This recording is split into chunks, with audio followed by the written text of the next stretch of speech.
بسم الله الرحمن الرحيم. السلام عليكم ورحمة الله وبركاته. إن الحمد لله نحمده ونستعينه ونستغفره ونعوذ بالله من شرور أنفسنا ومن سيئات أعمالنا. من يهده الله فلا مضل له ومن يضلله فلا هادي له. أشهد أن لا إله إلا الله وحده لا شريك له وأشهد أن محمدا عبده ورسوله وصفيه من خلقه وخليله. أدى الأمانة وبلغ الرسالة ونصح للأمة وكشف الله به الغمة وجاهد في الله حق جهاده حتى أتاه اليقين. تركنا على محجة البيضاء ليلها كنهارها لا يزيغ عنها إلا هالك. اللهم صل وسلم وزد وبارك وانعم وكرم ومجد على عبدك ورسولك محمد صلى الله عليه وآله وصحبه وسلم.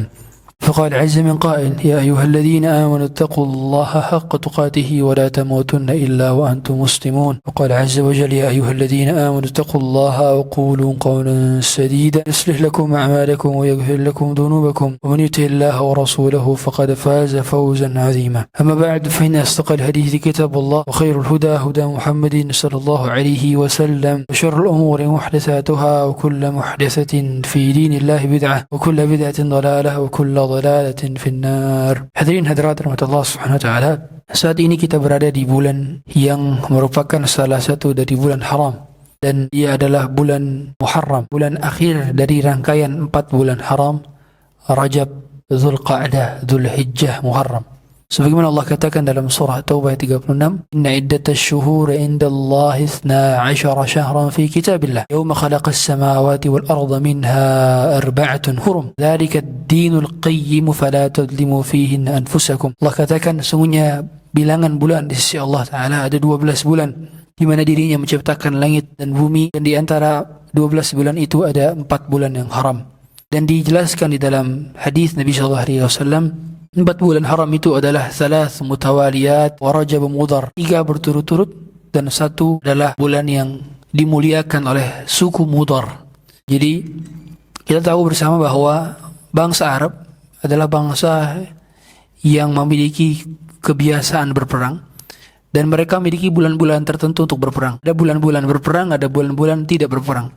Seperti sebuah konsensus di antara mereka, bulan ini berperang, bulan yang lain tidak berperang. Seperti Dzulqa'dah, harinya duduk, atau bulan yang berhenti, bulan yang paus perangnya, jeda perangnya, Dzulqa'dah. Dan mereka umumnya perang di bulan Safar, bulan yang tidak ada kaitannya dengan bulan Dzulhijjah, itu tidak ada kaitannya dengan perang. Maka mereka terkadang sering ganti-ganti Rajab. Kadang bulan Rajabnya berperang, kadang tidak berperang. Nah, adapun bagi suku Mudhar yang perhatian, mereka tidak sama sekali perang di bulan Rajab. Itulah mengapa Nabi SAW mengatakan wa Rajab Mudhar. Dan bulan Rajab, bulan yang dimuliakan oleh suku Mudhar. Karena hanya suku Mudhar saja yang mereka tidak mengubah-ubah aturan perang di bulan Rajab. Karena bulan Rajab termasuk bulan haram, sehingga seharusnya tidak berperang.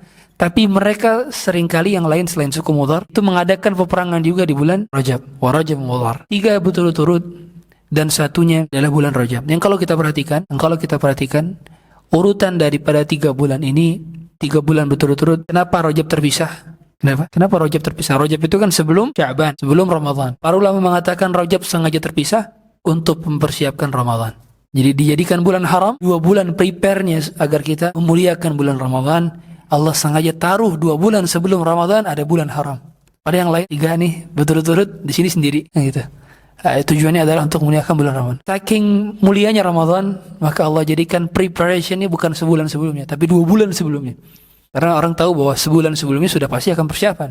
Tapi siapa yang bisa make sure persiapan 2 bulan sebelumnya? Maka Allah taruh 2 bulan sebelumnya adalah bulan Rajab. Dan saat ini kita berada di bulan Muharram. Kita berada di rangkaian terakhir. Yang kita ketemu bulan haram lagi kapan? Rajab nanti kan. Agak cukup lama, sekitar kurang lebih intervalnya 5 bulanan untuk bisa ketemu lagi bulan Rajab, Sya'ban, Ramadan.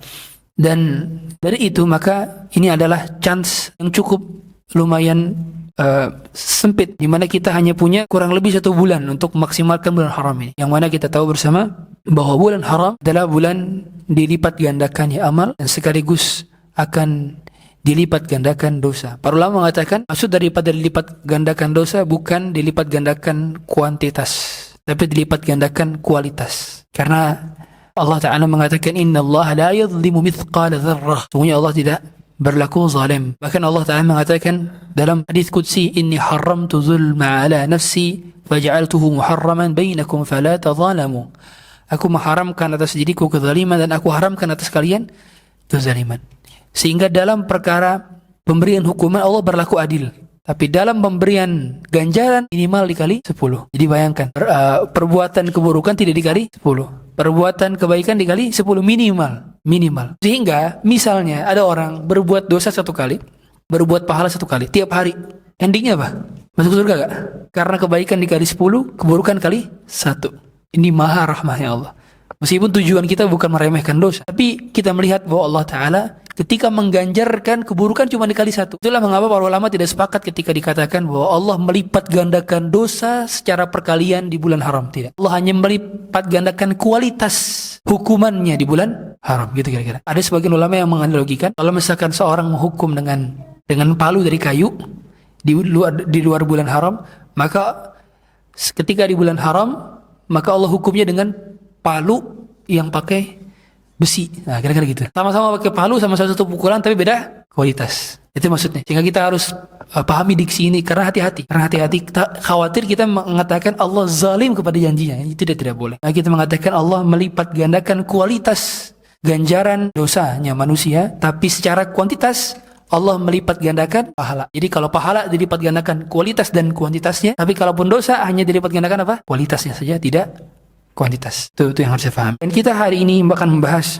amalan sunnah dan amalan bid'ah di bulan Muharram, yang subhanallah, saya awal bulan Muharram kemarin sempat di Jogja dan luar biasa macet karena macet orang liburan, sekaligus banyak kegiatan-kegiatan yang dinisbatkan kepada agama padahal bukan kegiatan agama. Kegiatan-kegiatan memuliakan sapi, kotorannya, bahkan kegiatan-kegiatan melarungkan kepala kerbau ke lautan dengan atas nama sedekah laut, dan banyak kebidahan, kemungkaran. Belum lagi golongan Syiah yang mereka di hari-hari ini mereka berkabung ke atas kematian Husain radhiyallahu taala an, dikarenakan mereka menganggap bahwa dengan berkabung tersebut mereka bisa mendapatkan pahala. Mereka melukai diri mereka sendiri, bahkan mereka memukul-mukul diri mereka, membuat diri mereka berdarah, kepala mereka, badan mereka. Yang jelas ini bertentangan dengan apa yang diajarkan oleh Nabi SAW. Nabi SAW mengatakan, "Laisa minna man daraba al-khududa wa syaqqa al-juyuba wa da'a bid'awal jahiliyah." Bukan dari golongan kami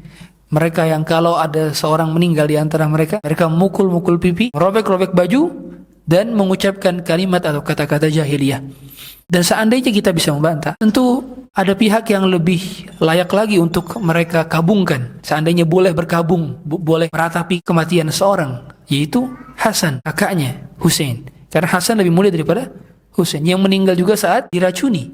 Tapi mengapa mereka tidak melakukan demikian? Seandainya itu pun diperbolehkan, tapi ternyata tidak diperbolehkan. Kita tidak diperbolehkan melukai diri sendiri saat ada orang yang kita cintai meninggal dunia. Dan perbuatan mereka tidak mereka lakukan juga saat Rasulullah SAW meninggal dunia. Rasulullah SAW meninggal dunia juga sebab teracuni. Kita tahu semua, beliau meninggal sebab teracuni yang menimpa beliau di tahun ke-7, dan sakitnya menahun hingga sampai tahun ke-11 Hijriyah. Dan itu disebabkan karena teracuni, sebagaimana perkataan jumhur ulama. Maka hal demikian ini adalah perbuatan yang merupakan kebid'ahan, kemungkaran besar. Bahkan sebagian ulama mengatakan bahwa ini adalah bentuk kekafiran dari kalangan Syiah. Hadirin hadirat Allah. Maka yang pertama, sebelum kita bahas apa saja amalan bid'ah, kita membahas terlebih dahulu apa saja amalan-amalan sunnah. Apa saja amalan-amalan sunnah yang hendaknya kita lakukan di bulan Muharram. Yang pertama adalah memperbanyak puasa sunnah. Memperbanyak puasa sunnah. Hari ini kurang lebih ada 8 Muharram. Berarti besok sudah bisa kita berpuasa Tasu'a, dan besoknya lagi berpuasa Asyura. Sebagaimana Nabi SAW menyuruh kita untuk berpuasa di tanggal 10 Muharramnya, yaitu puasa Asyura. Kata Nabi SAW, "Ahtasibu 'ala Allah an yukaffira as-sanatal madiyah." Aku berharap kepada Allah mengampuni dosa seorang yang berpuasa Asyura. Bila puasa Arafah dapat mengampunkan dosa selama 2 tahun, maka puasa Asyura dapat menghapuskan dosa selama setahun. Dan para ulama sepakat bahwa yang dimaksud menghapuskan dosa selama setahun 2 tahun itu adalah dosa kecil, saghair, bukan al-kabair. Kalau al-kabair, cara pengampunan dosanya harus dengan taubatan nasuha. Harus menyesali perbuatan, berhenti dari perbuatan dosa tersebut, kemudian bertekad untuk tidak mengulanginya. Dan kalau ada kaitannya dengan hak sama manusia, maka harus minta kehalalannya. Itu kaitannya dengan taubatan nasuha. Adapun puasa-puasa sunnah semacam ini yang ganjaran setahun 2 tahun. Begitu pula salat ke salat, Jumat ke Jumat, Ramadan ke Ramadan, haji ke haji, umrah ke umrah. Yang Nabi SAW katakan kafaratun lima bainahuma idza jtunibatil kaba'ir. Itu adalah kafarah darinya, dari subuh ke zuhur kita salat, maka itu menjadi penghapus secara otomatis, automatically, langsung dihapuskan. Bila memang tentunya salatnya diterima oleh Allah, puasa diterima oleh Allah, Jumatan diterima oleh Allah. Jumat yang kita lakukan bisa menghapuskan dosa Jumat yang lalu bila diterima oleh Allah Ta'ala.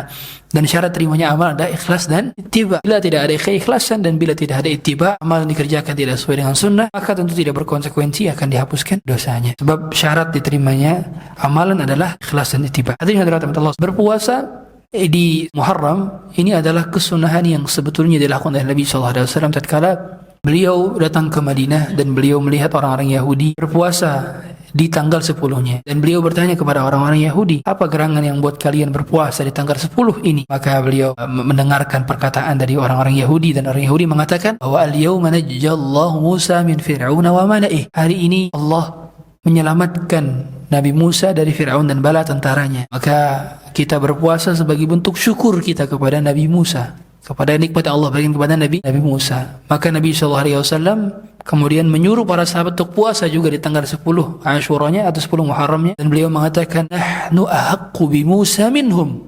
Kita lebih berhak atas Musa dibandingkan mereka. Kenapa Nabi mengatakan demikian? Karena sejatinya yang mengikuti ajaran Nabi Musa secara utuh, secara sempurna adalah ajaran agama Islam, dan mereka telah mengubah-ubah ajaran agama Musa, sehingga mereka banyak melakukan pelanggaran-pelanggaran orang-orang Yahudi atas perintah Nabi Musa. Mereka juga mendistorsi ayat, mereka menghapuskan sebagian ayat dan menggantinya dengan ayat yang lain.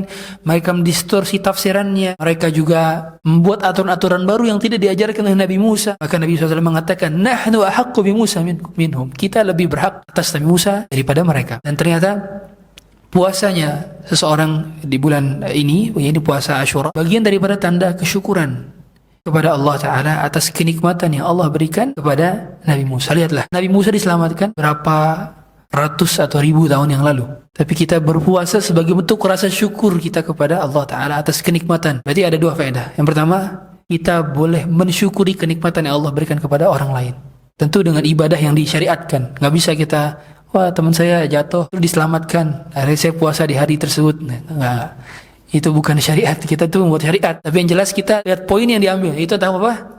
Bentuk ibadah itu digunakan dalam bentuk syukur, karena ibadah adalah bentuk syukur. Jadi bentuk kesyukuran kita atas kenikmatan yang Allah berikan, meskipun bukan kepada kita, adalah dengan beribadah. Wassalamullah. Jadi pada saat kita mendengarkan kenikmatan orang, kita fokusnya untuk beribadah. Sebagaimana juga doanya Nabi Sulaiman, Rabbi auzi'ni an ashkura ni'mataka allati an'amta 'alayya wa 'ala walidayya wa an a'mala salihan tardahu dzurriyyati inni tubtu ilaika wa inni minal muslimin. Lihatlah bagaimana Nabi Sulaiman berdoa, Rabbi auzi'ni an ashkura ni'mataka allati an'amta 'alayya. Allah, berikanlah aku bagian daripada cara agar aku mensyukuri kenikmatan Engkau dan juga kenikmatan yang Engkau berikan kepada orang tuaku.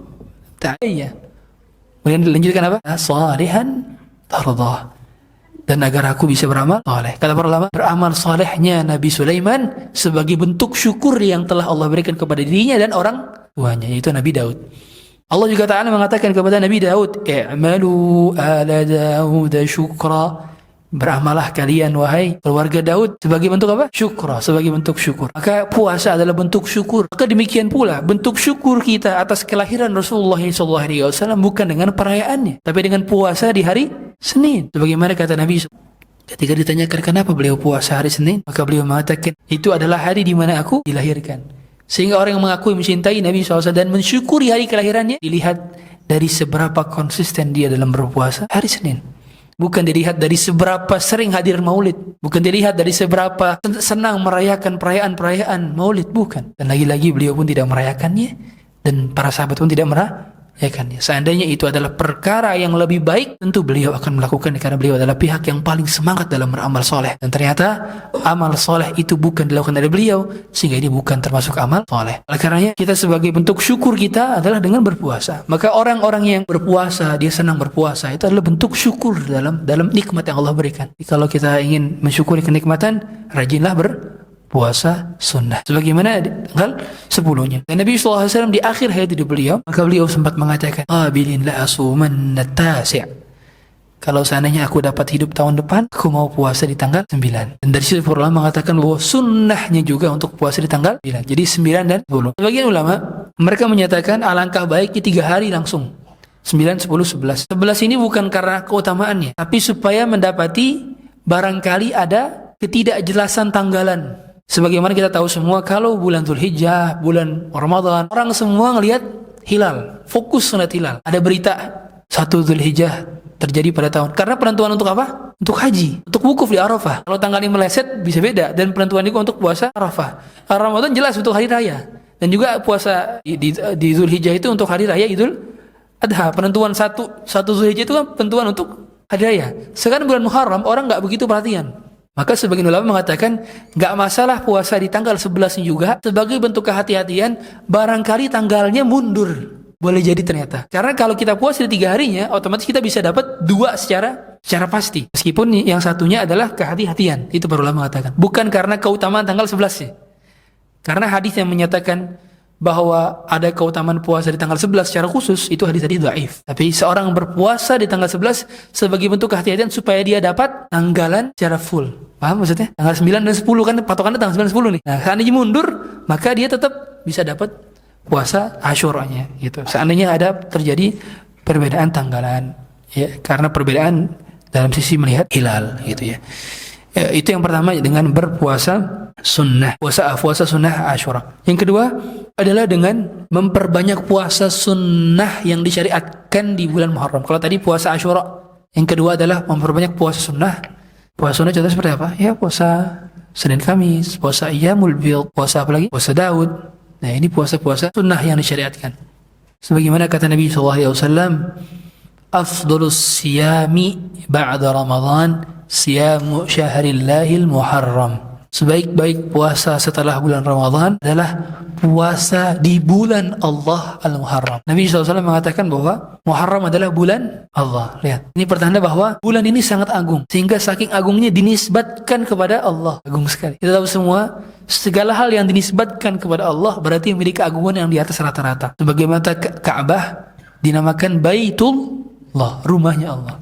Sebagaimana Rasul dinisbatkan kepada Allah, Rasulullah. Sebagaimana untanya Nabi Saleh, naqatullah, hadhihi naqatullahi lakum ayat. Ini untanya Allah.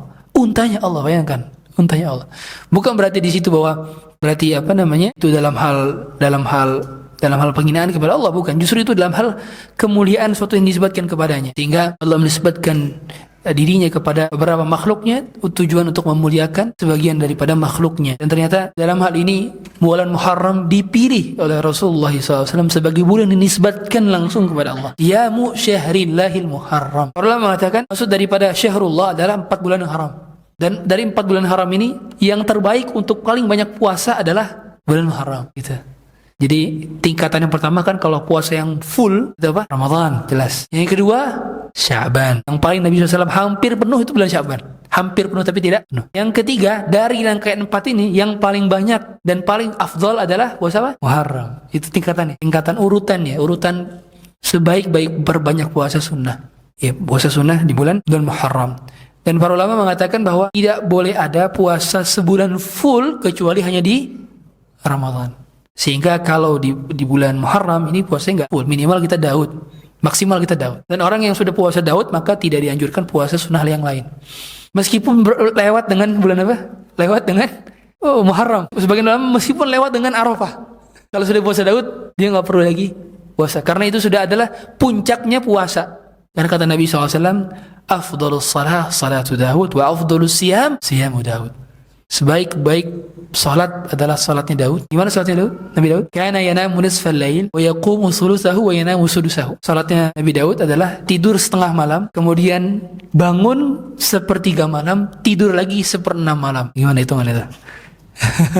Kalau hitungannya jelasnya pakai KPK berarti. Let's say KPK-nya 6, berarti tidur setengah malam berarti tidur 3/6 malam, ya kan? Bangun 2/6 malam, tidur lagi 1/6 malam. Tinggal dibagi, waktu malam dibagi jadi kelipatan, dibagi 6. Let's say malam itu kan patokan dalam agama Islam maghrib, enggak? maghrib dalam agama Islam. Dan subuh itu jam 4 atau setengah 5. Berarti kurang lebih waktu malam itu sekitar 10 sampai 10,5 jam. Kalau waktu normal Jakarta dan sekitarnya. Sehingga kurang lebih seorang itu berarti dia bangun kurang lebih jam 12, jam 1. Kemudian bangun untuk sholat malam sampai jam 3-an atau jam setengah 3, tidur lagi baru. Itu sebaik-baik sholat Daud, Nabi Daud. Dan sebaik-baik puasa adalah puasa Daud. Itu bagi umatnya, bagi umat Rasulullah SAW. Adapun bagi beliau berpuasa wisal juga terkadang. Wisal itu puasa yang 2 hari sekali baru buka sekali. Itu namanya wisal. Tapi itu hanya khusus bagi beliau. Kita nggak boleh.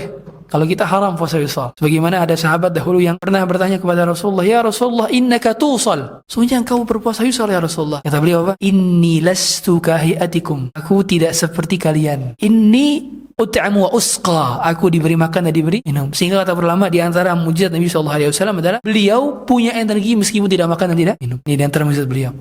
Ya. Dan berarti apa? Berarti ada amal-amalan yang menjadi khususiyahnya beliau. Yaitu makanya ada kitab yang tulis oleh Imam Al-Baihaqi namanya Khasa'isun Nabi sallallahu alaihi wasallam. Hal-hal yang menjadi kekhususan bagi Nabi sallallahu alaihi wasallam. Di antaranya apa? Salat malam itu wajib atau sunnah bagi beliau? Wajib. Bagi beliau wajib. Bagi kita sunnah. Beliau boleh beristri lebih dari 4. Kalau kita maksimal 4. Apalagi habis itu? Apalagi? Beliau bisa menikah tanpa wali. Seperti beliau menikah dengan Zainab bintu Jahsh. Walinya siapa? Allah langsung. Banyak Allah, bukan manusia, bukan ayahnya Zainab, tapi Allah langsung. Beliau kemudian bisa juga menikah dengan wanita yang datang kepada beliau untuk menawarkan diri. Wa imra'atan mu'minatan in wahabat nafsaha lin-nabiy in arada an-nabiy an yastankihaha khalisatan laka min dunil mu'minin. Bila ada wanita yang menghibahkan dirinya kepada engkau, maka kau boleh menikah dengannya. Ini adalah kekhususan bagi dirimu. Adapun orang-orang beriman lain tidak. Ini ayat dalam surah Al-Ahzab. Dan dari situ bahwa ada kekhususan bagi Nabi sallallahu alaihi wasallam. Beliau juga bisa melihat seorang dari belakang belakang safnya. Jadi kalau beliau pada saat, makanya kesunahan kalau merapikan saf itu kitanya balik badan. Kita bukan Rasulullah yang bisa lihat dari belakang. Kita balik badan.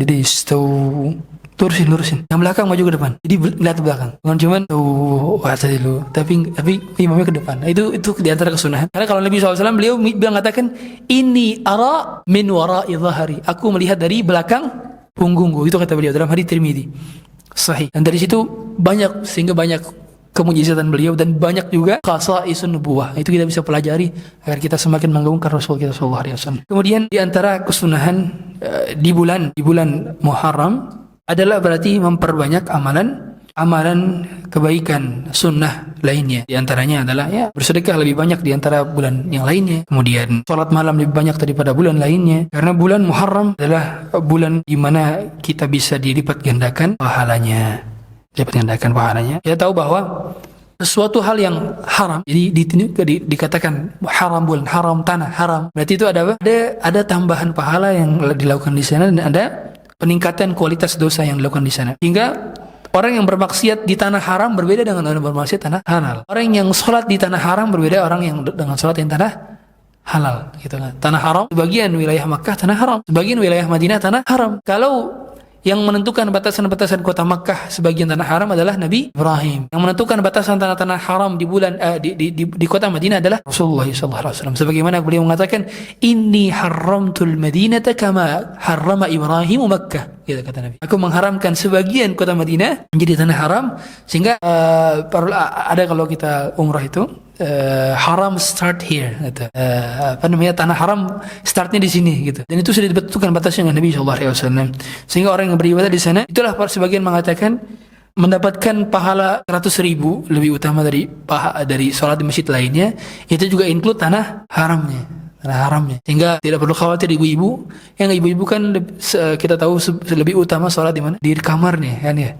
Kamar. Sehingga tatkala memang tidak memungkinkan untuk sholat di masjid karena suaminya misalkan lagi sakit, sedangkan harus ditemani misalkan, maka tidak masalah, nggak perlu takut. Karena rata-rata hotel di Madinah, hotel di Makkah itu di tanah haram kan gitu. Ini nggak perlu takut.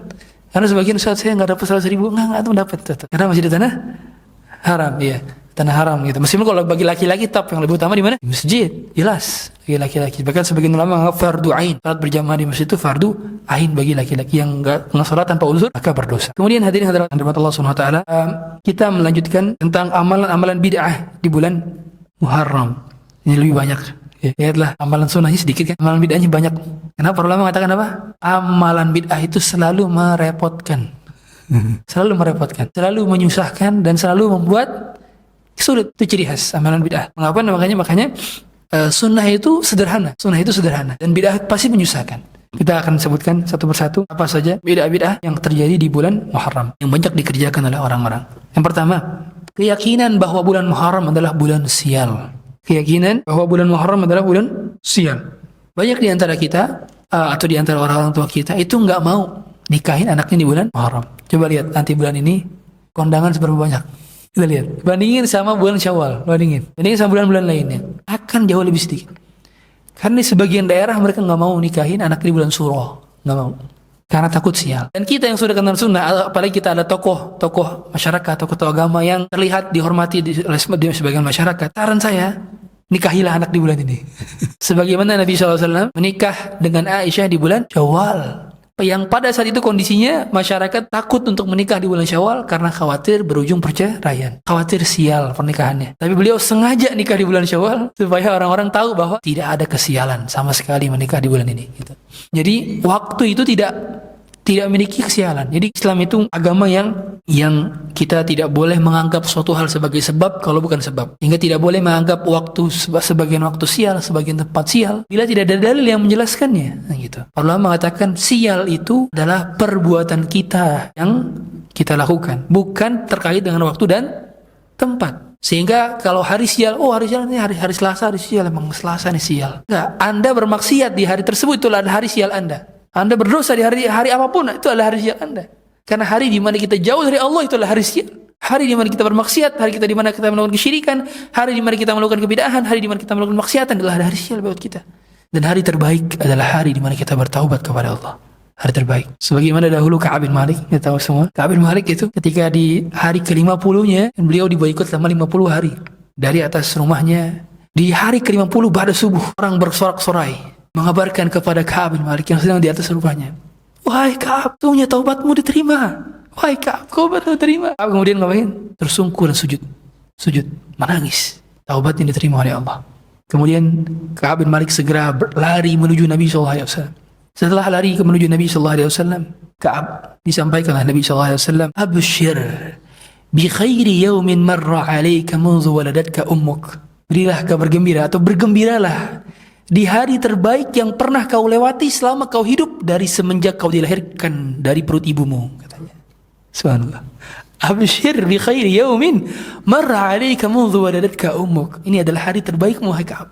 Semenjak kau keluar dari perut ibumu, ini adalah hari terbaikmu. Hari terbaik kita bukan hari di mana kita diwisuda. Hari terbaik kita bukan hari di mana pernikahan kita berada. Hari terbaik kita bukan hari di mana kita berulang tahun atau bahkan hari kita lahirkan, bukan.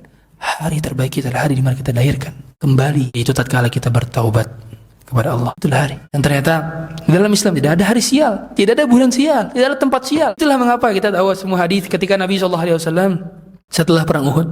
Kita tahu semua perang Uhud, ada berapa sahabat yang meninggal? 70 orang meninggal. Nabi SAW menyampaikan, Uhudun jabalun yuhibbuna wa nuhibbu. Uhud adalah gunung yang kita cintai dan dia pun mencintai kita. Kata Nabi SAW demikian. Tahukah kita apa maksud dari Nabi mengatakan demikian tiba-tiba? Kenapa? Para ulama mengatakan supaya di antara para sahabat tidak ada yang menjadikan Uhud itu sebagai tempat sial. Supaya nggak ada yang anggap bahwa wah ini gara-gara sahabat meninggal pasti tempat-tempat sial nih. Itu. Maka Nabi memberikan optimisme, tidak, Uhud disuruh mencintai kita dan kita pun mencintainya. Supaya nggak ada yang anggap ini tempat sial. Karena yang terbunuh dari kalangan kafir Quraisy cuma 25 orang doang. Kafir Quraisy meninggal 25, orang beriman meninggal 70. Tapi ingat, kematian syahid bagi orang beriman pun adalah kemenangan. Sehingga wafatnya sahabat tidak berarti kekalahan para sahabat. Karena mereka melakukan salah satu dari dua, hidup mulia atau mati syahid. Dan tidak ada kekalahan di antara keduanya. Sama-sama menang. Jadi peperangan yang dilakukan oleh Nabi SAW bersama para sahabat, secara maknanya tidak ada yang kalah. Semuanya menang. Sebab kemenangan yang menjadikan hidup lebih mulia, dan kekalahan yang menjadikan kita bertemu dengan Allah dalam keadaan mati syahid. Dan bulan Muharram, tidak ada kesialan di bulan Muharram. Sebagaimana yang dilakukan oleh sebagian orang yang akhirnya mereka itu di budaya apa deh? Kemarin saya di Jogja itu ada berita jalan nunduk, masalah orang-orang keraton tuh jalan nunduk di keliling keraton, jalan nunduk. Karena Allah alam karena apa yang dilakukan. Tapi yang jelas keyakinan mereka terhadap banyaknya kesialan yang terjadi di bulan Muharram. Itulah kenapa mereka sedekah laut, kenapa mereka sedekah ke pohon, karena khawatir mereka dapat sial, kan gitu. Dan kekhawatiran itu yang menjadikan mereka akhirnya melakukan amalan-amalan yang tidak sesuai dengan sunnah atau bid'ah. Kemudian yang kedua, membaca doa awal tahun dan akhir tahun. Kemarin banyak ya tersebar di grup-grup WhatsApp, grup WhatsApp dan TikTok, bacaan doa akhir tahun. Saya nggak hafal, karena saya nggak tahu. Dan tidak ada bacaan khusus untuk akhir tahun dan awal tahun. Yang ada adalah awal setiap bulan. Awal setiap bulan itu ada doanya, emang hadis sahih. Sahabat yang meriwayatkan, Allahumma ahillahu alaina bil amni wal islam was salamati wal iman. Itu doanya. Hanya itu saja yang diriwayatkan. Ya Allah, ahillahu alaina. Ya, jadikanlah bulan ini aku masuk ke bulan ini dalam keadaan iman dan penuh keselamatan, dengan keselamatan dan ketakwaan. Hanya itu saja yang diungkapkan di setiap bulan. Bukan itu pun perlu mengatakan adalah doa melihat hilal. Sehingga banyak disampaikan oleh para ulama sebagai doa awal setiap bulan. Karena setiap bulan itu melihat hilal. Hilal itu kan terlihat setiap bulan. Tapi tidak ada doa yang dikhususkan untuk setiap akhir tahun. Tidak ada gitu ya. Apalagi buat resolusi. Resolusi 1447 Hijriah bikin instastory. Enggak ada dalam Islam. Dalam Islam tidak ada hal demikian ya. Kemudian yang ketiga, memperingatkan tahun baru Hijriah. Memperingatkan tahun baru Hijriah. Dalam Islam tidak ada peringatan hari raya selain hari raya Idul Fitri dan Idul Adha. Kan rata-rata orang hari-hari ini selamat hari pergantian tahun Hijriah, selamat tahun baru Islam, selamat, tidak ada. Tidak ada ucapan atas pergantian tahun. Karena Nabi SAW tidak melakukannya, dan orang yang mengucapkan selamat berarti kan dia merayakannya. Dan tidak ada perayaan dalam Islam selain Idul Adha dan Idul Fitri. Bahkan Nabi SAW ketika para sahabat datang kepada Nabi SAW, mereka mau bersuka cita, maka Nabi membiarkan, silakan. Dan beliau pun mengatakan, ini adalah hari yang telah Allah gantikan atas 2 hari raya sebelum di zaman jahiliyah. Di zaman jahiliyah juga ada 2 hari raya, dan Allah menggantikannya dengan hari yang lebih baik. Qad abdalakumullah, telah menggantikan kalian dengan 2 hari yang lebih baik, yaitu Idul Fitri dan Idul Adha. Sehingga kita mencukupkan dengan apa yang digantikan Nabi SAW. Tidak perlu menambah-nambah lagi banyak hari raya. Banyak nanti kalau dibuat hari raya banyak. Hari raya cinta, yaitu apa? Valentine. Hari raya ibu, hari raya ayah, hari raya anak, hari raya kakak, hari raya adik, hari raya banyak-banyak. Subhanallah. Nanti kebanyakan hari raya. Repot ngasih hadiahnya, repot ngucapin selamat, repot bikin player di kanvanya. Repot. Jadi nggak usah banyak hari raya. Jelas itu bertentangan dengan Islam, sekaligus juga merepotkan. Islam selalu mempermudah. Kalau kita terlalu banyak merayakan suatu hal, lihat dampaknya apa? Dampaknya kita banyak membuang-buang waktu dan membuang-buang uang. Bisa dilakukan untuk beribadah waktu-waktunya. Itulah mengapa kita adalah agama yang berfokus kepada ibadah. Sedangkan perayaan-perayaan demikian mengkonsekuensikan kita banyak menghambur-hamburkan uang. Lihatlah banyak kemarin setelah hari raya, setelah 1 Muharram kemarin, betapa banyak orang yang subuhnya telat gara-gara malamnya pawai obor. Betapa banyak bensin yang berceceran di sekitaran gara-gara anak kecil pun megang bensin, isinya obor. Betapa banyak energi yang terkuras pada malam itu, betapa ikhtilat yang terlakukan di malam itu, betapa banyak macet yang timbulkan dari malam itu. Sebab orang menjadikan hari raya. Ya, hal ini tidak ada dalam Islam. Tidak ada perayaan peringatan tahun baru Hijriah. Yang keempat, puasa awal tahun baru Hijriah. Puasa awal tahun baru Hijriah. Di sebagian pihak ada yang mengkhususkan setiap 1 Muharram itu ya puasa. Padahal puasa yang disunahkan adalah puasa umum, tidak terbatas pada tanggal 1 saja. Kita puasa Senin Kamis di tanggal berapapun asalkan di bulan Muharram. Puasa Ayyamul Bid asalkan bertepatan dengan di bulan Muharram. Puasa Daud, puasa Asyura, Taswa tadi. Ini nggak ada kaitannya harus di tanggal 1. Lagi-lagi ya, sederhananya adalah apa-apa yang dikhususkan oleh Nabi SAW berarti harus butuh dalil. Apa-apa yang tidak dapat kekhususannya, maka kita tidak boleh mengkhususkan kecuali dengan dalil. Sederhana itu Islam. Sehingga kalau Nabi tidak mengkhususkan tanggal 1-nya, berarti kita nggak perlu mengkhususkannya kan, gitu ya. Segala hal yang dikhususkan itu butuh dalil. Dan kalau tidak ada dalil, maka kita tidak mengerjakannya. Agama ini telah sempurna.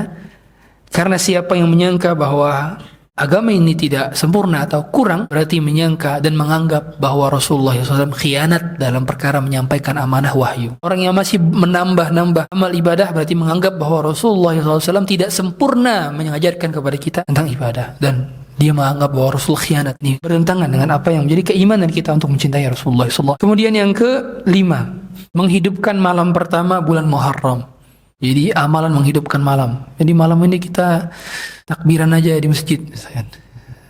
Atau malam ini ya tadi ya, pawai obor, kemudian parade dan sebagainya. Hal demikian tidak dikenal sebagai sebuah amal saleh yang dikerjakan oleh Nabi SAW dan para sahabatnya. Mereka tidak ada yang mengerjakan amalan-amalan ini. Mereka begitu strict dalam perkara-perkara yang diadakan dalam perkara agama. Maka tidak ada hadis yang menerangkan keutamaan menghidupkan malam pertama di bulan Muharram. Menghidupkan malam yang sahih adalah menghidupkan malam di 10 malam terakhir Ramadan. Itulah ada amal solehnya. Adapun sisanya malam-malam lain, maka tidak ada hadis yang menerangkan demikian. Kemudian yang ke-6, menghidupkan hari Ashura. Jadi di tanggal 10-nya mereka mengadakan berbagai macam acara. Acara apa aja contohnya? Jadi kalau tadi menghidupkan 1 Muharram, kalau yang sekarang menghidupkan malam hari Ashura. Ini menghidupkan 10 Muharramnya, malam 10 Muharramnya dibuat dengan zikir bersama, doa bersama, salat bersama, salat khusus ya, salat khusus, zikir bersama, doa bersama dan sebagainya. Atau mengkhususkan khatam Quran di tanggal 10. Hal demikian tidak ada anjurannya. Kemudian yang ke-7, salat Ashura. Jadi ada namanya salat Ashura. Salat Ashura itu adalah salat yang dikerjakan antara waktu zuhur dan asar di malam di hari 10 Muharram. Dikerjakannya 4 rakaat, setiap rakaat membaca Al-Fatihah sekali, kemudian ayat kursi 10 kali, kemudian Al-Ikhlas 10 kali, Al-Falaq, An-Nas 5 kali. Kenapa 5 kali ya? Kenapa enggak 10 kali juga? Itulah, saya pun enggak tahu kenapa orang-orang berbuat seperti ini. Tapi yang jelas, lihat, begitu merepotkannya. Ibadah yang baru diadakan, padahal yang sunnah saja belum sempurna dikerjakan. Makanya para ulama mengatakan, iqtisaru fi sunnah khairum minal ijtihad fil bid'ah. Berhemat-hemat dalam perkara sunnah masih lebih baik dibandingkan bersusah payah dalam perkara bid'ah. Ini sederhana dalam perkara sunnah lebih baik daripada bersusah payah dalam perkara bid'ah. Itu menyulitkan. Harus baca hadits trikul, Al-Fatihahnya sekian dibaca dan sebagainya. Ini datang dari hadits palsu. Kemudian yang ke-8, doa hari Ashura. Mereka mengkhususkan dengan doa, nanti baca doa di tanggal 10 Muharram, hasbiyallah wa ni'mal wakil, ni'mal maula wa ni'man nasir. Dibacanya 70 kali. Kenapa 70 kali? Kenapa enggak 100 kali? Kan lebih keren. Kenapa 70? Nah, gitu. Jadi mereka meyakini bahwa bacaan tersebut itu bisa manfaat manfaat yang bila dibaca di tanggal 10 Muharram. Kemudian yang ke-9, memperingati hari kematian Husain radhiyallahu ta'ala. Memperingati hari kematian Husain. Ini jelas adalah perbuatan orang-orang Syiah. Jadi ingat Ahlus Sunnah wal Jamaah As-Salafiyah. Kita memiliki pemahaman bahwa kita memuliakan Ahlul Bait dan kita juga memuliakan para sahabat. Jadi enggak ada istilahnya, karena persangkaan mereka, kalau kita enggak memperingati hari kematian Husain, kalau kita tidak memperingati hari raya Karbala, berarti kita enggak mencintai Ahlul Bait. Sejak kapan? Ahlus Sunnah wal Jamaah dari zaman ke zaman sangatlah mencintai Ahlul Bait dan mencintai juga para sahabat lain. Sehingga ada 2 kelompok di sini kan kita tahu semua. Yang pertama adalah kelompok Syiah. Syiah ini mencintai Ahlul Bait dan membenci sahabat. Ada lagi Nawasib namanya. Nawasib ini benci kepada Ahlul Bait dan cinta kepada sahabat. Ahlus Sunnah wal Jamaah selalu mencintai sahabat dan mencintai Ahlul Bait. Sehingga tidak sama sekali kita mencaci Husain, Fatimah, Hasan radhiyallahu taala anhum ajma'in. Yang mereka adalah keturunan dari Nabi sallallahu alaihi wasallam yang mulia, dan kita menghormati mereka dan kita memuliakan mereka. Kita bersalawat juga atas keluarga Nabi sallallahu alaihi wasallam, kita kan Allahumma shalli ala Muhammad wa ala ali Muhammad. Kita bersalawat atas keluarga Nabi sallallahu alaihi wasallam. Kurang memuliakan gimana? Akan kita bersalawat juga setiap kali kita tahiyat, salawat atas keluarga Rasulullah sallallahu alaihi wasallam. Jadi kita muliakan Ahlul Bait. Tapi cara kita muliakan Ahlul Bait adalah seperti caranya Rasulullah SAW muliakan Ahlul Bait juga. Apakah beliau ketika wafatnya putrinya Zainab Ruqayyah, beliau pukul-pukul badan? Apakah beliau pukul-pukul pipi? Apakah beliau merobek-robek baju sebagaimana kalian? Memperingati kematian Husain dengan cara memukul-mukul badan kalian dan membuat berdarah kepala-kepala kalian? Apakah demikian? Maka cintailah sebagaimana cara yang sunnah dalam mencintai. Karena banyak di antara mereka mengekspresikan cinta itu salah. Kan mereka dengan dadi katanya cinta kepada Ahlul Bait. Nah gitu ya. Kita tahu semua bahwa cinta itu harus diekspresikan sebagaimana pihak yang dicintai mencintai. Saya ulangi. Seorang ketika dia mengekspresikan cinta, tapi pihak yang diekspresikan cintanya itu, pihak yang dicintainya, tidak senang dengan cara pihak yang mencintai mengekspresikan cintanya, dia tidak akan menerima cinta Anda.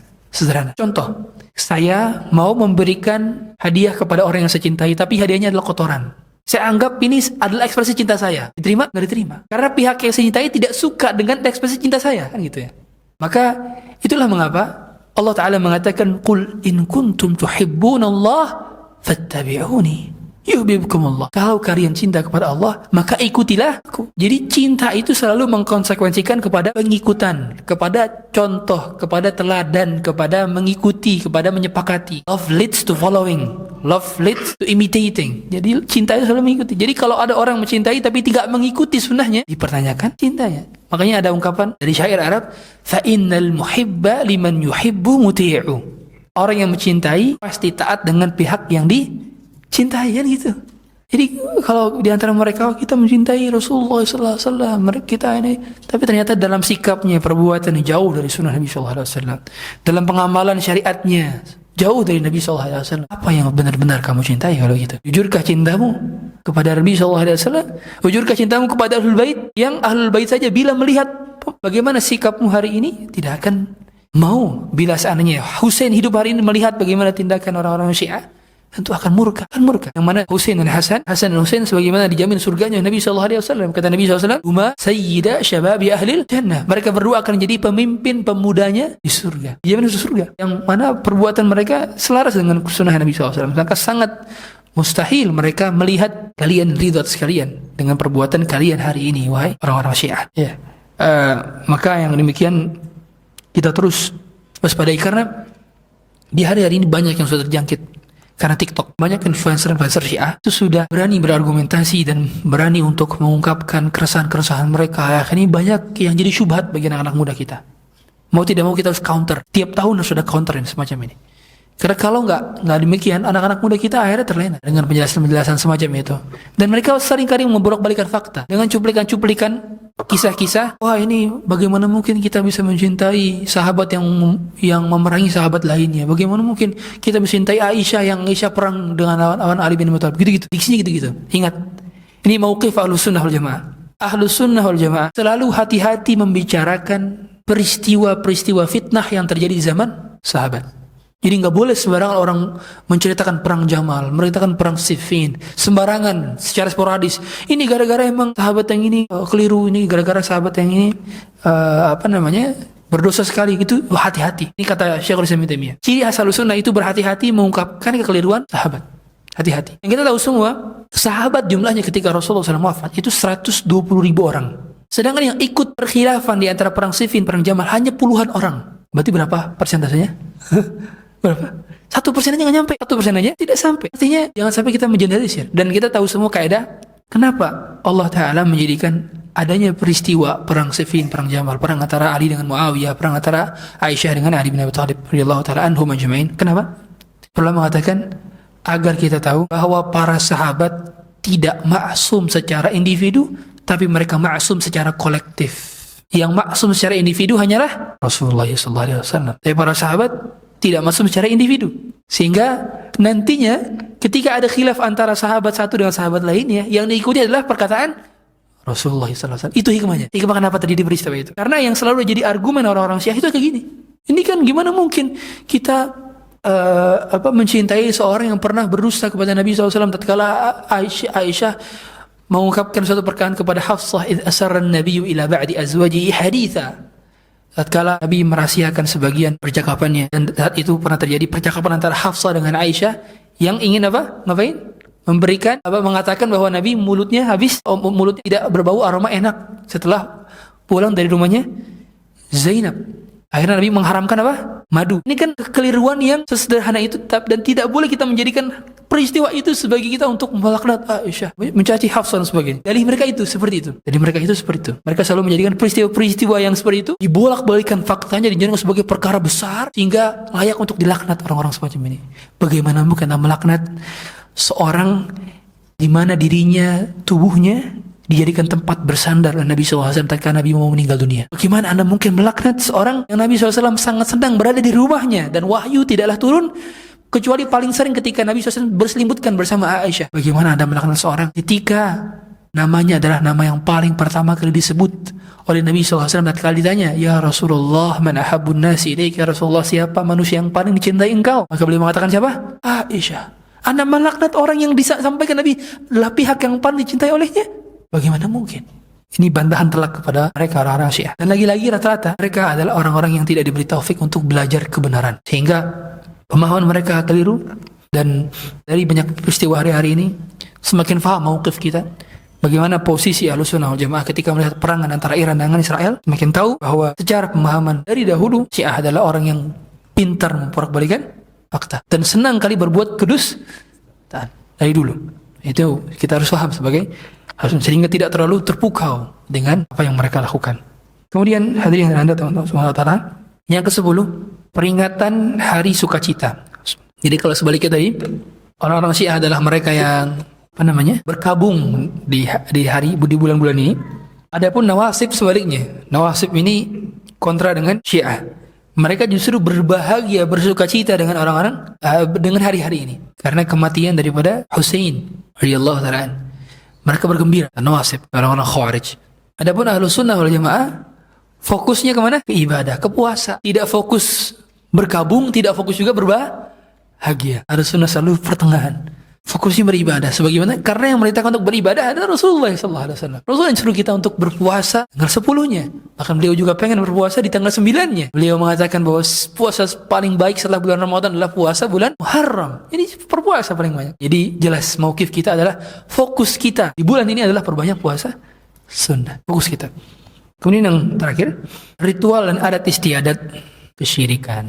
Ini banyak ya cabangnya ya, yang tidak bisa dibedakan karena tiap daerah beda-beda. Anda dapati di Jawa, di Kalimantan, di sebagian daerah itu beda-beda. Cara mereka memperingati Asyura ini berbeda-beda. Ada tadi yang kalau di Solo dengan memuliakan sapi dan kotorannya. Bahkan orang rela ngambil kotorannya taruh di muka. Ya, kemudian orang ada yang apalagi itu pakai keris-kerising atau dicemplungin ke dalam kemudian digunakan untuk banyak hal-hal yang tidak logis ya. Tentu patokan agama Islam bukan sekedar logis saja, tapi adalah sesuai dalil atau tidak, dan ternyata tidak sesuai dalil semuanya. Apa yang mereka lakukan sangat bertentangan dengan akal sehat. Ya, akal sehat. Bagaimana mungkin ajaran agama menganjurkan untuk mengkotor-kotori diri dengan kotoran hewan? Bagaimana mungkin? Gak ada. Maka secara fitrah naluriah semua bid'ah itu tidaklah masuk akal. Bagaimana mungkin bisa masuk akal? Maka kita sebagai orang yang sudah tahu kebenaran, kita terus mendakwahkan hal semacam ini agar tidak ada dari anak cucu kita yang melakukannya. Karena sebagaimana Hudzaifah itu bertanya kepada Rasulullah SAW bukan hanya perkara baik saja, tapi juga perkara buruk. Araftu syarra la li syarri lakin li tawaqqi. Aku bertanya tentang keburukan bukan untuk mengamalkan keburukan, tapi untuk menghindari keburukan. Maka tujuan kita mengetahui apa saja amal-amal bid'ah di bulan Muharram agar kita menghindari amal-amal bid'ah tersebut dan mengedukasi kepada anak cucu kita agar mereka tidak ada yang melakukan amalan-amalan bid'ah. Demikian mungkin yang kami sampaikan dari 1 jam di hari Jumat ini. Bila ada hadirin hadirat yang ingin memperbaiki, bertanya atau berdiskusi, kami silakan. Wallahu a'lam. Silakan. Ya, salat tasbih para ulama khilaf tentangnya. Jumhur ulama mengatakan hadisnya dhaif. Meskipun Syekh Al-Albani menganggap sahih. Menarik. Jadi Syekh Al-Albani menganggap sahih karena itu dikuatkan. Hadis-hadisnya dhaif dan dia naik derajat menjadi hadis hasan karena dhaif yang saling menguatkan, yashuddu ba'dahu ba'dan. Tetapi jumhur ulama mengatakan bahwa tidak bisa diamalkan. Dan secara hayat kaifiatnya itu berbeda dengan salat pada umumnya. Dan gharib, salatnya gharib, sehingga berbeda sendiri. Bacaannya lebih banyak dibandingkan bacaan lainnya. Sehingga Allah alam kami lebih cenderung kepada pendapat yang mengatakan bahwa ia tidak disyariatkan. Sehingga fokus dan sebuah kaidah mengamalkan sesuatu yang masih terjadi perdebatan di kalangan para ulama, lebih baik kita mengamalkan kepada amal yang sudah disepakati oleh para ulama. Benar gak? Ini sederhana ya. Ada satu amalan diperdebatkan kesahihannya, satu lagi menganggap bahwa ini amalan disepakati kesahihannya. Pilih yang mana? Yang disepakati kesahihannya. Selesai itu kan gitu. Jadi seandainya pun ini adalah perkara khilaf, maka alangkah baiknya fokus kita adalah mengamalkan yang sudah disepakati kesahihannya. Seperti itu. Sehingga Allah alam kami cenderung tidak menganjurkan kita untuk melakukan hal demikian. Assalamualaikum warahmatullahi wabarakatuh. Semoga sehat selalu, amin ya rabbal alamin. Di bulan Muharram kebanyakan masyarakat yang belum sunnah mengadakan acara santunan yatim piatu, du'afa. Meski bukan sunnah membagikan celengan ke warga diambil saat Muharram. Untuk santunan yatim mereka bilang lebaran anak yatim. Kalau infak sedekahnya ditunjukkan untuk acara di atas, sebaiknya gimana Ustaz? Hukumnya gimana Ustaz? Nah ini yang jadi cobaan juga ya sebagian kita. Karena tarik iuran acara apa namanya? Idul Aitam, hari anak yatim. Saya pun nggak tahu istilah ini dari mana awalnya, siapa yang mencetusnya. Apakah ada di Indonesia saja atau di luar negeri juga ada? Tapi yang jelas dari hadis-hadis Nabi tidak ada kekhususan nyantunin itu cuma di bulan Muharram. Nggak ada. Yang benar adalah kafil itu adalah sepanjang tahun. Kalau menyantun anak yatim sepanjang tahun, bukan di bulan Muharram saja. Ini tidak ada keutamaan khusus di bulan Muharram. Ya. Maka bila memang ditagih, kalau saya pribadi saya yang ditagih, saya akan mengatakan saya melakukan sedekah juga kepada anak yatim tapi tidak di acara ibu.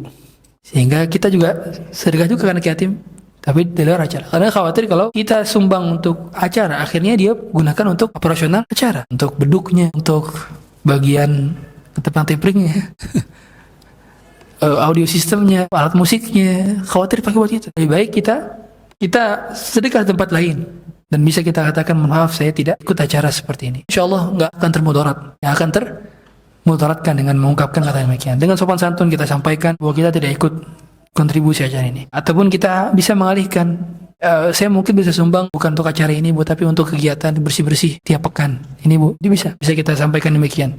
Karena demikian kita khawatir terjerumus ke dalam ta'awun alal ism, saling tolong-menolong dalam keburukan. Dan kalau kita nggak ingetin, kita nggak sampaikan, sampai kapan acara itu akan langgeng? Sampai kapan? Kalau nggak ada yang ingetin, kalau nggak ada yang berani bersikap, sampai kapan acara itu langgeng di masyarakat tersebut? Yang tidak ada tuntunannya dari Nabi SAW. Bagaimana kita menanggapi teman yang melihat status WhatsApp kita yang kita share tentang kebidahan yang dikerjakan kebanyakan orang? Dikatakan kita zalim dan melarang men-share-nya. Bagian dari dakwah, demikian tantangan dakwah. Tinggal mungkin kita berusaha untuk memastikan diksi yang kita sampaikan, kita menyampaikan, pastikan juga kevalidan dari artikel yang kita share atau video yang kita share. Jangan sampai ternyata yang kita share sembarangan gitu, artikel sembarangan dari website nggak tahu gitu. Tujuannya untuk mengingkari kemungkaran tapi malah membuat kemungkaran baru. Kalau itu makanya sebelum kita share pastikan kevalidannya, website yang kita kirimkan atau website yang sesuai dengan rujukan ahli ilmu kita, ataupun ustadz yang kita ingin share videonya adalah ustadz yang memang ahlus sunnah dan memiliki pemahaman yang benar terhadap akidah dan manhaj. Dan setelah itu ketika memang didebati, maka kita hanya doakan yang baik-baik. Maka pada momen argumentasi, terkadang kalau sudah narasinya adalah narasi yang gak objektif, kamu zalim, kamu itu gak usah digubris. Tapi bila bertanya tentang argumentasi, kita bisa menjawab dengan jawaban ustadz. Bila kita tidak tahu dan tidak bisa, maka jangan dijawab. Sederhana itu. Jadi jangan sampai kita nggak punya ilmunya langsung dijawab. Akhirnya jadi debat kusir. Ya, akhirnya jadi cuma kirim-kiriman link doang. Jadi kirim link, kita kirim link. Ya udah. Saya medan dakwahnya apa? Mohon maaf saya belum tahu. Mari kita tanya yuk di majelisnya Ustadz Fulan nih datang flyer kan gitu. Kadang tidak perlu kita gunakan lisan kita, tapi kita gunakan lisan Ustadz kita untuk menjelaskan. Bila memang dia mau mencari kebenaran. Tapi bila tujuannya hanya menghina, tidak perlu dibalas. Nah, gitu. Kalau dibalas, sama saja seperti dia kalau gitu kan, menggunakan kata-kata kotor juga. Dan seringkali perdebatan hal demikian berujung kepada debat kusir. Lebih baik dakwah dengan akhlak kalau begitu daripada berdebat. Jika lagi puasa Asyura, tapi bertepatan dengan ada undangan pernikahan, lebih baik kita berpuasa atau berbuka atau tidak berpuasa. Allah alam. Umumnya orang tidak terlalu sensitif ketika mereka hadir undangan, kita hadir undangan, dan kita tidak makan karena puasa. Ke mereka mungkin akan cenderung sakit hati bila kita nggak makan gara-gara makanan nggak enak. Nah, kalau puasa masih bisa tolerir. Saya beberapa kali pernah, mohon maaf saya nggak bisa lagi puasa. Apalagi kalau dia nggak ngelihat kan apa sih namanya, mempelai kan di panggung. Kadang-kadang nggak tahu kita lagi makan atau nggak, sehingga nggak masalah. Yang paling aman kalau saya biasa hadirnya pas sudah injury time, makannya udah habis, cobaannya lebih kuat dibanding awal-awal makanannya masih banyak, dan masih banyak lebih berat lagi cobaannya. Ya. Tapi Allah alam tidak ada masalah untuk bisa lanjutkan puasa, dan hal demikian lebih baik biasanya tatkala tidak ada urgensi untuk membatalkan puasa. Beda cerita kalau memang kita cuma satu-satunya tamu dan dia baru saja masak. Nah, beda cerita. Misalkan dia baru saja masak, dia undang makan kita, dan kita lagi puasa sunnah, dan ternyata kita adalah satu-satunya tamunya, dan dia sudah mempersiapkan makanan untuk buat kita secara porsinya. Dan kalau kita nggak makan, makanannya basi sore. Lebih baik mana? Makan, puasa. Karena ada pahala apa? Menyenangi hati muslim. Idkhalu surur ala qalbil muslim. Memasukkan kebahagiaan dari hati orang muslim. Nah, itu termasuk pahala juga. Sehingga kita sedang switch amal soleh. Bukan membatalkan amal soleh, tapi sedang switch amal soleh. Sedang ganti amal soleh. Dalam hal berkaitan demikian. Tapi di kondangan, Allah hal demikian tidak terlalu dinotis oleh si pemilik acara. Gitu ya. Karena syuro nanti bertepatan dengan hari Ahad ya, dengan kondangan. Wallahualam. Lebaran anak yatim sunnah atau bukan, Ustaz? Bukan sunnah. Tidak ada lebaran anak yatim. Ya, adanya lebaran Idul Fitri dan Idul Adha. Tidak ada lebaran anak yatim. Jadi kalau mau menafkahi anak yatim, itu lebih baik daripada sekedar santunan musiman. Dan saya termasuk orang yang mengkritik acara kumpul-kumpul anak yatim, baik di Muharram maupun di luar Muharram. Karena saya pernah jadi anak yatim, dan saya tahu rasa malunya, nggak enaknya dikumpulin. Allah alam bagaimana teman-teman saya yang merasakan. Tapi tidak enak dikumpulin, dijajarin di panggung, kemudian acara belakangnya anak yatim. Wallahi nggak enak. Jadi kalau bisa, kalau mau santunin ya udah santunin, kan datang ke rumah-rumah. Nggak perlu jajarin, ya nggak perlu jajarin. Saya kemarin baru saja dari Pekalongan. Saya ngisi di masjid yang di sebelahnya ada yayasan Aitam, yayasan yatim. Dan ternyata sempat ada khilaf yayasan tersebut dengan status wakaf. Wakif ini pengen ada pesantren anak yatim, tapi pengelola pengennya anak yatim itu tetap di rumahnya. Karena kebutuhan anak yatim itu bukan cuma apa? Bukan cuma uang, tapi kasih sayang. Jadi di pesantren, dia sama sekali seperti nggak ada keluarga sama sekali. Kalau dia di rumah, dia masih ketemu paman, dia masih ketemu kakek, boleh jadi masih ada, dia masih ketemu ibunya, dia masih tercover kasih sayangnya. Makanya itu dia, pada momen-momen di mana mereka belum layak untuk dipondokkan, maka sebaiknya tetap di rumah, tapi dengan tarbiyah dari orang tuanya. Misalkan masih SD, saran saya jangan pesantren, SMP saja pesantren. SMP, SMA, udah standar bisa sendiri. Kalau anak yatim SD, taruh di pesantren. Dari mana dia dapatkan kasih sayang? Itulah kenapa Nabi SAW menyuruh kita mengusap kepala anak yatim. Kenapa? Untuk mengcover kasih sayang yang hilang, karena dia nggak dapat kasih sayang. Bahkan itu jadi syarat untuk melembutkan hati. Kata Nabi SAW, "Idza aradta an yarina qalbuk, fat'imil miskina wamsah ra'sal yatim." Kalau kalian ingin hatinya lembut, maka berilah makan kepada fakir miskin dan usaplah kepala anak yatim. Diusap. Kasih duit tapi jangan usap doang ya. Usap terus kasih duit lah. Ya alakulin kasih sayang juga di cover. Itulah mengapa kata Nabi SAW, "Ana wa kafilul yatim kahataini fil jannah." Aku bersama pengurus anak yatim. Kafil itu bukan cuma ngasih duit, tapi mengcover seluruh kebutuhannya yang hilang. Mengapa beliau mengatakan demikian? Kenapa Rasulullah mengatakan demikian? Orang yang mengatakan demikian adalah orang yang pernah menjadi anak yatim. Rasulullah SAW pernah anak yatim. Ya. Allah katakan, Allah menjadikan Nabi SAW yatim. Allah dahulu engkau yatim, ingat kan? Kau yatim. Dan Allah kayakan. Wa wajadaka dhalan fahada. Kau dulu pernah tersesat, ingat kan? Dulu pernah tersesat di kota Makkah, dan Allah berikan hidayah, jalan petunjuk. Jadi itu kenikmatan itu. Akhirnya saya turun, maka turun ayat di akhir ayatnya, amma bi ni'mati rabbika fahaddits. Adapun kenikmatan yang Allah berikan kepada engkau, maka ceritakanlah. Dan bentuk Nabi menceritakan kenikmatannya dahulu. Beliau meskipun yatim, tapi kasih sayangnya terpenuhi dari ibunya, meskipun cuma sebentar. Kasih sayangnya terpenuhi dari kakeknya, meskipun sebentar. Kasih sayangnya terpenuhi dari pamannya meskipun sebentar tercover, gak hilang, tercover. Allah cukupkan kasih sayang beliau, sehingga beliau adalah orang yang paling sayang kepada makhluknya, paling sayang kepada manusia, karena beliau telah tercukupi kasih sayangnya sejak kecil, meskipun belum pernah berjumpa dengan ayahnya, belum berjumpa dengan ayahnya. Maka cara kita memuliakan anak yatim bukan dengan acara musiman, ya. Makanya di sebagian pondok-pondok itu ada namanya ayah asuh, orang tua asuh. Nah, itu lebih baik. Saya lebih ingat sekali ada seorang yang diasuh sama orang tua. Orang tuanya ini udah punya anak juga. Jadi anaknya ada 3, anak yang diasuh 4, ini anak yatim. Satu ketika anak yang diasuh ini bilang ke bapaknya, bilang ke bapak asuhnya, "Bapak, bolehkah aku panggil bapak papa seperti anak-anak bapak yang lain? Bolehkah aku panggil bapak papa?" Artinya apa? Artinya anak sensitif. Dia bisa beda panggilan saja. Anak-anak lain, anak-anak kandungnya panggil papa, dia panggil bapak. Dia bisa kurang sayangnya. Apalagi kalau kita bedakan mereka. Maka jangan dihardik anak-anak yatim dengan hardikan semacam itu. Sensitif. Dan banyak di antara kita merasa, wah ini kenapa bandel, anak yatim pasti. Saya sering dulu penjulukan itu karena saya lumayan bandel dulu waktu kecil. Tapi alakulin ada hikmah di balik kenapa Allah berikan keadaan kita seperti demikian, agar kita lebih banyak mensyukuri kenikmatannya. Allah a'lam. Bagaimana kita menanggapi teman yang melihat satu suasana ini tadi udah. Apakah saat hari Asyura kita ada udzur safar walimahan, bagaimana dengan puasa Asyuranya? Apa kita berpuasa? Para ulama mengatakan, sebagian ulama salaf, bahkan sebagian sahabat, mereka tetap berpuasa. Bayangkan ketika safar, saat kondisi di mana mereka sedang di hari Asyura atau Arafah. Padahal kita tahu semua, Allah Ta'ala di dalam Al-Quran, di dalam surah Al-Baqarah menjelaskan, wa in kuntum ala safarin, kalau kalian berada dalam safar, maka fa'iddatu min ayyamin ukhar, maka diganti dengan hari-hari lain. Itu dalam perkara apa? Puasa Ramadan, ya. Jadi kalau Ramadan, kalau lagi safar ada anjuran buka dan bisa diganti dengannya. Tapi Muharram, 10 Muharram ada anjuran untuk diganti? Gak ada. Puasa Arafah ada anjuran untuk diganti? Gak ada. Ada ayatnya ukhar untuk bulan Muharram? Gak ada. Itulah kenapa sebagian salaf sampai memproteskan, meskipun safar selagi masih bisa, ya udah gak apa-apa.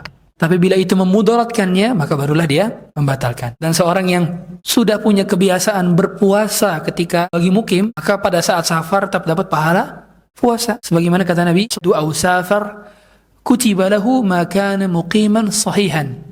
Bila seorang ada yang sedang sakit atau safar, maka pahalanya tetap tercatat untuknya sebagaimana yang dia kerjakan dahulu ketika mukim dan sehat. Jadi kalau ada orang sakit hari-hari ini, nggak bisa puasa Muharram, nggak bisa puasa Asyura, tahun sebelumnya sehat dan dia puasa Asyura, maka tahun ini dapat pahalanya meskipun nggak puasa. Sama seperti orang yang safar, lagi safar, dia buka nih, nggak puasa karena memang ada uzur, maka dia tetap dapat pahala puasanya. Bila tahun kemarin dia nggak safar dan dia puasa. Semua itu enaknya, makanya apa? Salat pada saat safar yang di atas 80 kilo, kita disunahkan apa? Jamak qasar. Sunnah jamak qasar. Lebih afdal jamak qasar. Dan para ulama mengatakan kita tidak dianjurkan untuk qobliyah ba'diyah kecuali salat qobliyah subuh. Jadi pada saat kita sudah jamak qasar, nggak ada qobliyah zuhur, nggak ada ba'diyah zuhur, nggak ada. Kata para ulama, meskipun kita nggak melakukannya, tetap kita dapat pahala qobliyah ba'diyah. Karena pada saat mukim kita melakukannya, gitu. Luar biasa Islam, mudah sekali dan ringkas amalannya, tapi pahalanya lebih besar. Kecuali qobliyah subuh ya, qobliyah subuh Nabi selalu melakukannya meskipun sedang safar. Tapi selainnya beliau tidak melakukannya, qobliyah ba'diyah. Sehingga ingat, agama Islam selalu memudahkan. Sebagaimana Nabi SAW mengatakan, turun walan yushadad dina ahadun illa ghalabah.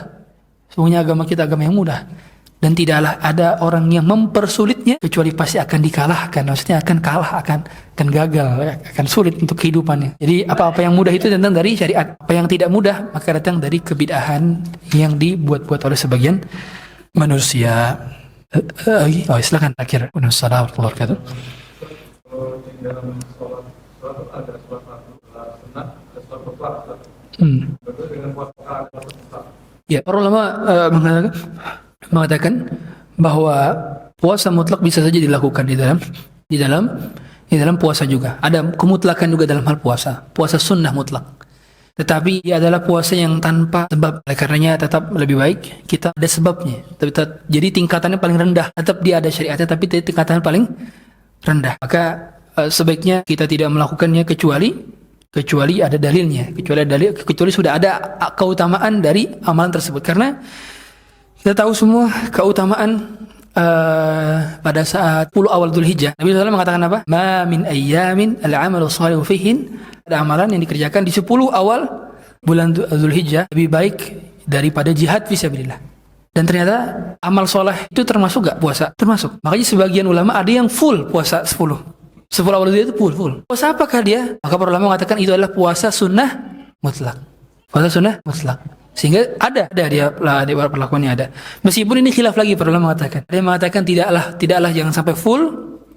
Tapi sebagian mengatakan full, tidak masalah. Tapi lagi-lagi anjuran dalam setiap adanya khilaf adalah al-khuruju minal khilaf mustahab. Keluar dari perkara khilaf itu dianjurkan. Termasuk dalam hal-hal yang khilaf di antara ustaz kita yang kita nggak tahu ini perkaranya yang mana yang benar. Al-khuruju minal khilaf mustahab. Keluar dari perkara khilaf mustahab. Kalau memang kita tidak punya keahlian untuk berkomentar, tidak perlu berkomentar. Termasuk dalam hal ibadah macam ini. Bila memang dipersisikan, maka sebaiknya ditinggalkan. Gitu ya. Allahu a'lam. Demikian yang kami sampaikan. Dari sedikitnya ilmu yang kami sampaikan, semoga dapat memberikan manfaat dan menjadikan amal saleh. Kita tutup dengan doa kafaratul majlis. Subhanakallahumma bihamdika asyhadu an la ilaha illa anta astaghfiruka wa atubu ilaik. Sallallahu alaihi Muhammadin wa ala alihi wa sahbihi wasallam. Assalamualaikum warahmatullahi wabarakatuh.